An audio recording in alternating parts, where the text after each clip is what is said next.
Cruise news time, and all we hear is this talk about the cruising boom, but yet a very successful cruise company selling off cruise ships. Plus, don't you, I don't know, maybe it's a weird thing, but don't you like it when people who complain, something happens that you go, well, your complaint was certainly unwarranted, shut up. We've got a story about ships attacked that definitely should shut some complainers down. Plus a whole lot more. Cruise news and my views. Let's talk about it.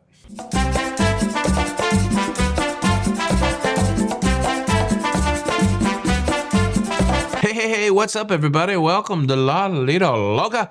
I'm your host, Tony, here with the latest cruise news and views for your face. For your face on Saturday, June the 15th, 2024. We're halfway through the halfway month of the 2024 year, which is the halfway year between now and 4048. A significant year. Happy Saturday, everybody. Hope you're doing well. Let's start off with this story that's got my back up a little bit. Do you remember when all of the cruise ships were canceling their cruises through the Red Sea because of turmoil in that area, because of the threat of violence in that area? And a lot of people who got their cruise canceled, like, I'm so upset. They canceled my cruise. Couldn't they do something else? Just stay close to the coast or put on some sort of, Romulan cloaking device so that nobody can. These images are coming from that area where we have a cargo ship hit by missiles. Fortunately, only one injury, no loss of life in this attack on a ship in a popular area where cruise ships had to cancel. Oh, we couldn't win. They're just trying to save money. Missile attacks hitting ships in that area, the Red Sea area. Shut up. Cruise news story number 2, an exciting story. Royal Caribbean International has taken ownership of the next cruise ship in the Oasis class of cruise ships, the Utopia. The Utopia of the seas. They've taken ownership and now they have it for final preparation for passengers. The inaugural sailing of that cruise is July the 19th. This is going to be kind of a groundbreaking experiment for Royal Caribbean. They're taking their newest, biggest hardware and they're sticking it on short cruises. That first cruise is only a 3-day cruise, followed by a 4-day cruise, then followed by a 3-day cruise, then on and on and on. They're making a bet that people will like a short cruise on new hardware. We can analyze all day what the purpose of it is. Some have said it's to get people on the best new hardware, to get them accustomed to it, to give them a taste, as it were. And some other folks have said, well, look, they're charging high prices anyways. Might as well flip that ship quite a bit and rack up the dollaras for their profitability. It doesn't matter. I'm excited as a Floridian to have really nice cruise hardware to sail on close to me that I can go pop in and pop off of and not be committed to a full week. That's kind of where I'm at now. I never thought I would be someone who said, oh, I'd love just a 3-day cruise or a 4-day cruise. Heck, I flew to California just to do a 4-day cruise and then spent the other 3 days exploring. I guess I was there 8 days. I spent the other 4 days exploring California, which was a fantastic trip. I got the best of both worlds. I got everything that not everything. I got a lot that California had to offer. And then I also had a great cruise experience. That could be true for people coming to Florida. Not everybody wants to fly in for a 4-day cruise, but maybe you want to fly in for a 4-day cruise and 4 days of exploring Orlando, per se. I guess you could argue that it could be a mistake for the cruise business, because if they do entice people to come spend 4 days on their cruise ship and then 4 days other places, then they've lost out on 4 days of other places worth of opportunity. At the same time, you might say, well, I may hook a cruiser. If you go cruising once, I tell you what, cruising is one of those things. You either love it or hate it. But that's what I found. People, they go one time, they go, I don't want to do that again. Or they go, I want to do that every day now. And I think that's what Royal's trying to do.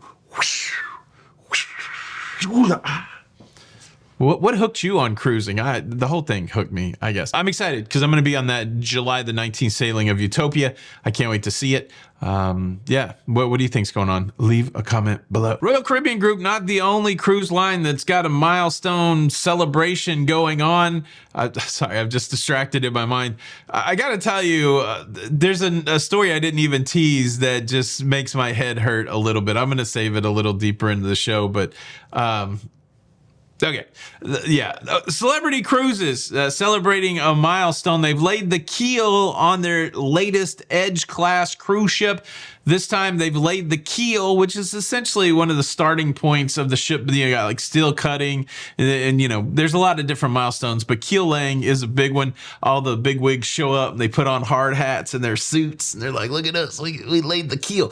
They didn't lay the keel, but I mean, they made it happen. Keel laying for the newest Edge class cruise ship, and it's called XL, like XCEL. XL. Congratulations, celebrity. We also have to congratulate them for another milestone before we question what the heck's going on with Celebrity Cruises, which we will do that. They have celebrated their 5th year anniversary for one of their expedition cruise ships called the Celebrity Flora.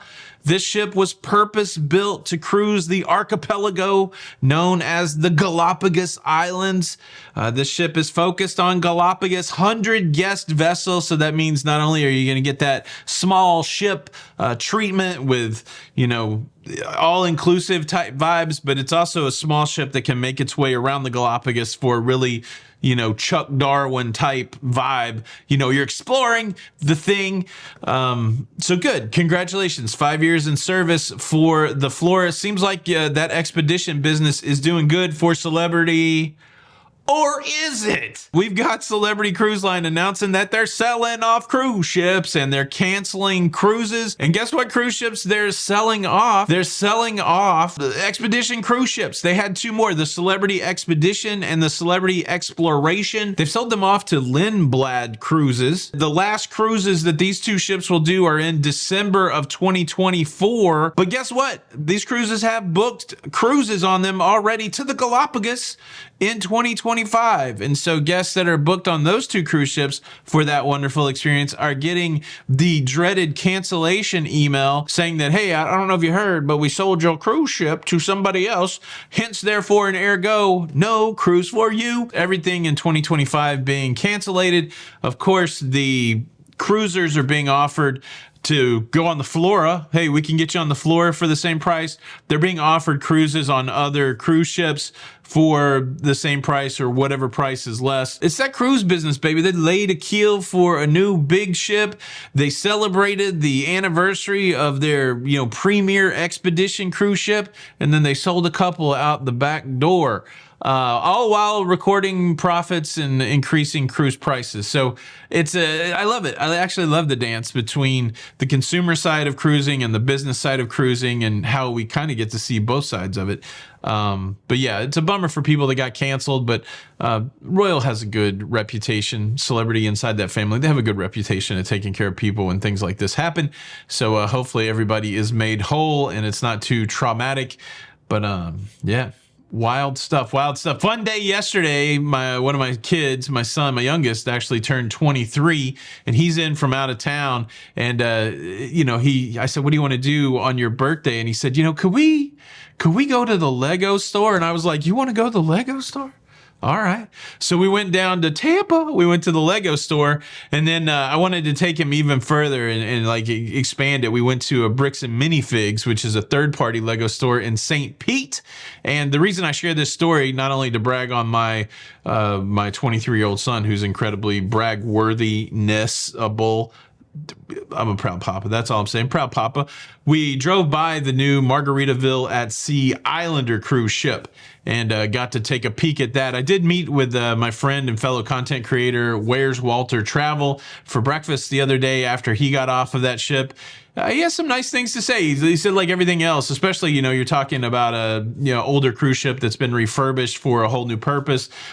He said there's a lot of good, there's some challenges, but he thinks it's a very worthy offering for people, especially people in the Tampa area. So I'm looking forward to, he's back on it. I'm looking forward to hearing more reporting from people, but it was really cool. I was driving, so I didn't film it. Sometimes I film when I'm driving, which is dangerous. I don't recommend that. And And so I've been trying to temper that urge. So when we drove by, I got a good look at the Margaritaville. It's a pretty ship. But yeah, might have to go check it out. Very interesting. Now, I want to leave you with hopefully the same feeling I have about this next story, which is making me just shake my head a little bit. I got to tell you about an announcement that cruisers who took a risk. I'll say that. An announcement that they got that just keeps making it just keeps getting better. But I want to say a couple things. Thanks for watching the show. Hit that like button. And if you'd like to stay up to date with everything going on in cruising, please consider subscribing with the notification bell on. Thank you in advance. Happy Father's Day for all fathers in case I'm not here tomorrow. Vila V. This is the residential cruise ship that's got people selling houses and making plans, and people are going to live on a cruise ship. And well, they were supposed to start cruising in May, and then it got delayed till the end of May. Then it got delayed till early June. Then it got delayed today. It was supposed to go out today, June the 15th. Supposed to go out today. Guess what? It didn't go out. It's not ready yet. There's another delay in the Vila V cruise ship, the old Fred Olsen Braemar cruise ship. They got the ship, for goodness sakes, and that's good. But, it ain't easy. It ain't easy to get it out, to get the ship out. The new day of the Vila V launch is June the 21st. And while I guess the delay isn't that shocking, we've tracked along with these type endeavors before. But I think the thing that I'm getting the most enjoyment, I'm not happy that they're delayed. I'm sad for the people and the company and all that. But they're going through the social media cycle now. And social media is unrelenting. And I tell you, I've been following a pizza saga. I love some pizza. Surprise. I love some pizza, and I follow a guy on social media that has a pizzeria, I think, in New Jersey or New York. And he makes a pizza pie called the Corleone. That's the special pizza pie that they have. And the entrepreneurial type guy, he's trying to parlay his social media success into a broader business like Mr. Beast making candy bars. This pizzeria guy said, you know what I'm going to do? I'm going to sell my pizzas frozen over the internet. So now you can get the Corleone in a 2-pack over the internet. And well, his first pushback that he got from social media was when he published the price of the 2-pack of the Corleone. To get 2 frozen pizzas, the Corleone, delivered to your crib, $75. $75, and then you bought it in advance and you waited for the Corleone. And now the Corleone is out, and you have people cooking the Corleone and posting pictures of the Corleone, and a decent amount of people going, I paid $75 for this. It's interesting when criticism comes to you in an online fashion. You go through these stages. I don't know if there's official names of the stages, but when you're early in it, you're like, oh, why don't people like me? There's that stage. And then you go through the, oh, maybe I can win the people over stage. And then finally you get to the, hey, these people can kiss my stage. And I feel like the pizzeria guy might be at that stage, because it's kind of funny because you have people posting these pictures going, oh, I could get a better frozen pizza at the supermarket. And then the guy's like, the supermarket? We're talking about high quality pizza. You don't know anything about frozen pizza online, blah, blah, blah. I don't know the guy. I wish I could just tell him, don't worry about the negative comments. Just try to do your best. They get to you. But back to the cruising story, I wonder if Vila V is starting to feel that too, because there are some specific quotes here that kind of suggest that they are maybe tired of listening to the conversation about their attempt. And I've said it before. I feel like, unfortunately, they're riding the coattails of negative feelings because of other failed residences at sea. Here's the quotes that came out from the leadership at Vila V. Delays are inevitable with the cruise industry. Every cruise line suffers them. We are the only residential cruise in this space and have garnered a lot of attention. More good than bad, thankfully. We will continue to be committed to our residents and keep the transparency with them. We are nearly finished. What I'm gathering from this statement is like, look, of course, we're catching some flack for a fourth delay. Maybe it's a fourth delay. We're catching the flack, but we're trying to be open with the people who, paid us money for a thing. I love that they say they're the only residential cruise in the space. Are you in the space if you're not going yet? You're I guess, I don't know. We got our fellow cruisers out there who've shelled out, there's probably like some dude living in a Chevette at the cruise port. Really no shade to anybody involved, but I still think the best advice when it comes to long-term cruising is don't sign up for anything until the thing actually is a thing. Yeah.